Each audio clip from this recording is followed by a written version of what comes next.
Bismillahirrahmanirrahim. Assalamualaikum warahmatullahi wabarakatuh. Halo teman-teman semua, perkenalkan saya Amelia Sabella, mahasiswi Kimia 2018.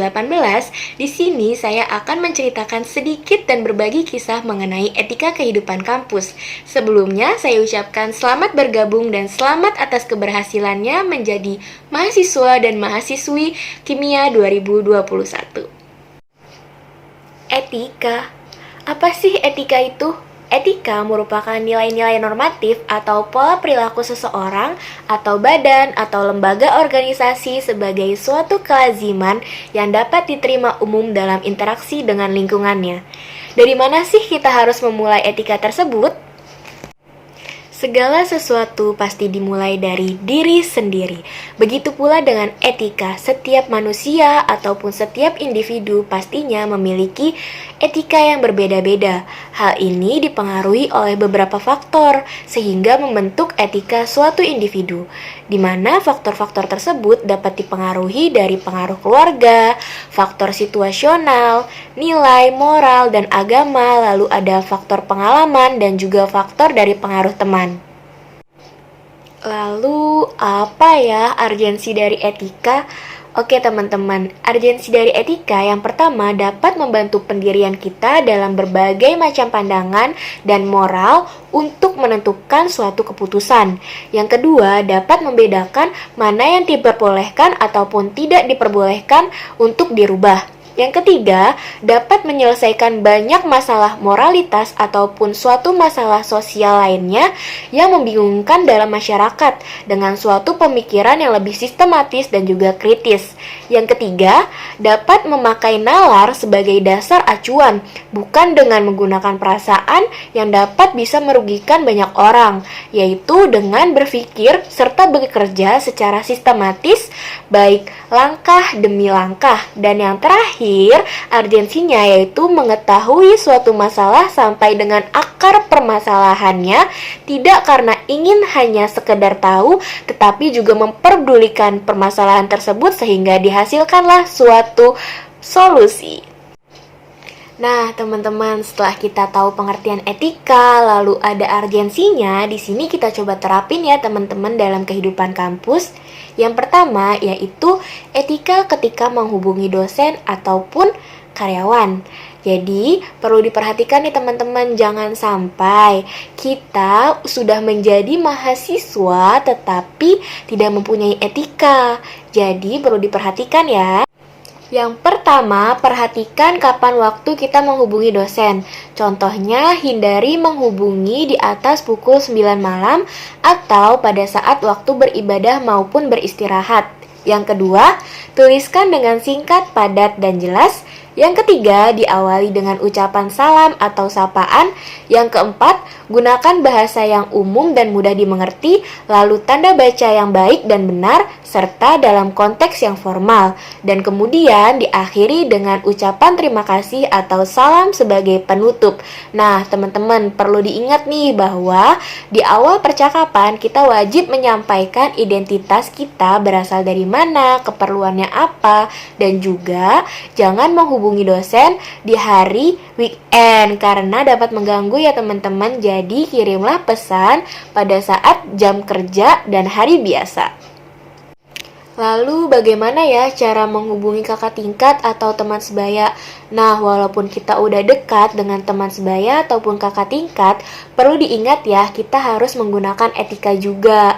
Jadi misalnya kita bisa pakai salam dulu, Assalamualaikum kak, Assalamualaikum Bel, gimana nih kabarnya? Terus bisa juga dilanjutkan dengan apakah saya mengganggu atau apakah aku mengganggu? Boleh nanya atau enggak? Terus apakah ada waktu untuk berdiskusi? Jadi jangan langsung ke to the point-nya dan langsung mengirimkan pesan secara berkala dan dispamin banyak tanpa ingat sopan santun, karena tetap juga kita punya etika yang harus kita jaga di depan orang lain untuk saling menghargai. Sebagai mahasiswa, kita dituntut untuk belajar lebih dalam lagi mengasah diri ataupun dalam suatu organisasi untuk dapat mengendalikan emosi maupun untuk mencari pengalaman-pengalaman yang tidak kita dapat di dalam kelas. Nah, terdapat beberapa manfaat dari etika di dalam berorganisasi. Yang pertama, etika dalam berorganisasi dapat bermanfaat dalam pengendalian diri dan pengembangan tanggung jawab diri terhadap sesama dalam suatu kelompok. Yang kedua, membentuk sikap saling percaya dengan sesama. Yang ketiga, mempertahankan jati diri dan tidak mudah untuk terombang-ambing oleh pesatnya perkembangan informasi dan teknologi, sehingga kita dapat berpikir secara kritis dan menyelesaikan masalah dengan penuh tanggung jawab. Yang keempat, dapat konsekuen dan konsisten dengan aturan-aturan yang telah disepakati bersama. Lalu yang kelima, menumbuh kembangkan kesadaran dan rasa memiliki terhadap apa yang telah dimiliki. Dan yang terakhir, dapat mampu menyatakan hal yang benar ataupun yang tidak benar dengan penuh rasa percaya diri dan tanggung jawab. Jadi, jangan lupa ya, kita harus ikut berorganisasi untuk mengasah skill kita. Nah, di UNJ sendiri pastinya banyak sekali organisasi yang bisa diikuti sesuai dengan minat dan bakat dari teman-teman semua. Sebagai contoh, saya mengikuti kelompok peneliti muda Universitas Negeri Jakarta atau disebut juga dengan KPM UNJ dengan slogan meneliti, membangun bangsa. Di sana saya mendapatkan pengalaman organisasi dan juga mendapatkan pengetahuan tentang penulisan maupun tentang kepenelitian. Selanjutnya, saya juga mengikuti Badan Legislatif Mahasiswa atau BLM Prodi Kimia tahun 2019-2020 dengan slogan Viva Legislativa. Di sana saya bisa memperoleh ilmu lagi tentang badan legislasi, lalu aspirasi, dan lain sebagainya. Jadi, jangan lupa ya teman-teman untuk ikut berorganisasi sesuai dengan minat dan keinginan dari teman-teman. Selanjutnya, terdapat etika yang wajib dimiliki mahasiswa di dalam kelas. Yang pertama, selalu berusaha sekuat mungkin untuk menyelesaikan studinya dengan sebaik-baiknya. Yang kedua, sikap saling membantu sesama dalam hal-hal positif. Yang ketiga, mengikuti kegiatan tatap muka di kelas secara disiplin, baik secara luring maupun luring. Yang keempat, berusaha untuk memenuhi komitmen waktu dan apabila terjadi perubahan waktu, segera mengkonfirmasi. Yang kelima, berpakaian dengan sopan sebagai mencerminkan sikap insan yang terpelajar.